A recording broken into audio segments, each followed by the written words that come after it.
que eles devem mudar algumas regras em relação, por exemplo, aos pedidos de vista. Também diz respeito a suspender atos, por exemplo, quando o Supremo Tribunal Federal suspende algum ato do presidente da República. Eles também estão debatendo para lá, mas quais são os limites do Supremo, né? Até que ponto o Supremo pode ou não pode? Eles estão caindo de cabeça em cima de várias questões, de vários aspectos. E é por esse motivo, né, Juliana Lopes, que a gente viu, por exemplo, na fala do presidente do Supremo Tribunal Federal, agora presidente Barroso, ele deu como exemplo o caso do aborto.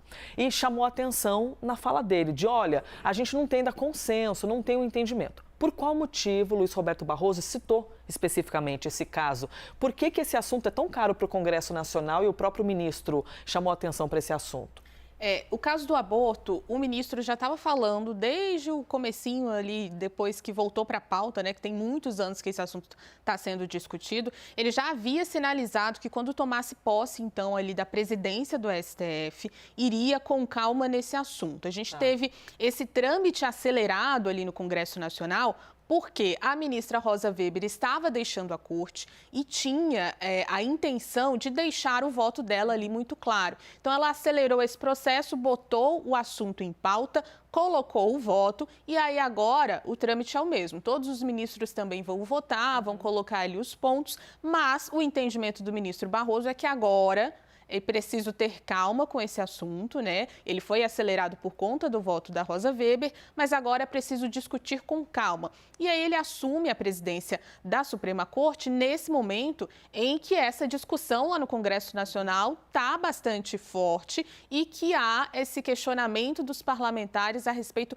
dos assuntos que estão sendo tratados no Supremo Tribunal Federal. Então, ele já havia indicado que iria com calma nessa votação, nesse julgamento, na verdade, e está reforçando isso como uma forma de amenizar esse impasse. Então, quando de fato isso vai ser colocado na pauta, a gente ainda não sabe. Ele está pregando ali uma parcimônia, porque chega na cadeira da presidência nesse momento de bastante discussão com o Congresso. Renata Agostini, quando a gente fala dessas decisões monocráticas, você pode contextualizar um pouquinho mais para a gente em quais aspectos os parlamentares estão azedos e querendo mudar uns detalhes?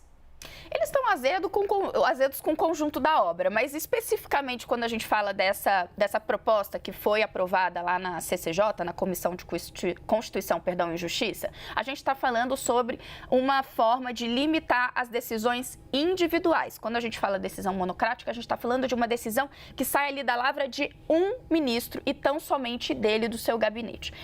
O Supremo Tribunal Federal, ele funciona tanto em decisões dos ministros individualmente, quanto decisões colegiadas no plenário da Corte, quando o pleno, né, quando os 11 ministros se reúnem, e também nos colegiados das turmas, que são espécies de mini plenários, né? Os ministros se dividem em duas turmas e tomam decisões colegiadas também no âmbito das turmas. O que o Congresso está dizendo, no caso, os senadores estão propondo, ainda não em fase terminativa, precisa passar pelo plenário, mas eles estão indicando que querem debater, limitar o uso dessas decisões individuais, em alguns casos. Então, por exemplo, quando haja uma decisão de presidente da República ou quando haja uma ação legislativa, não seria possível que um ministro individualmente resolva cassar aquela decisão. Para que haja uma decisão do Supremo Tribunal Federal indo contra um ato normativo do presidente da República ou uma ação legislativa, teria de haver maioria absoluta, ou seja, os ministros teriam de se reunir no pleno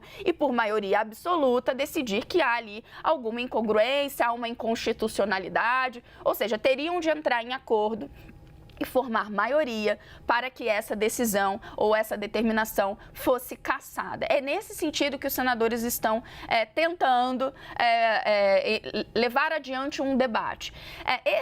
Esse é um questionamento, Elisa, já bastante antigo, de por que se daria um poder tão grande a apenas um magistrado, uma vez que estamos falando de uma tentativa de equilíbrio entre os poderes.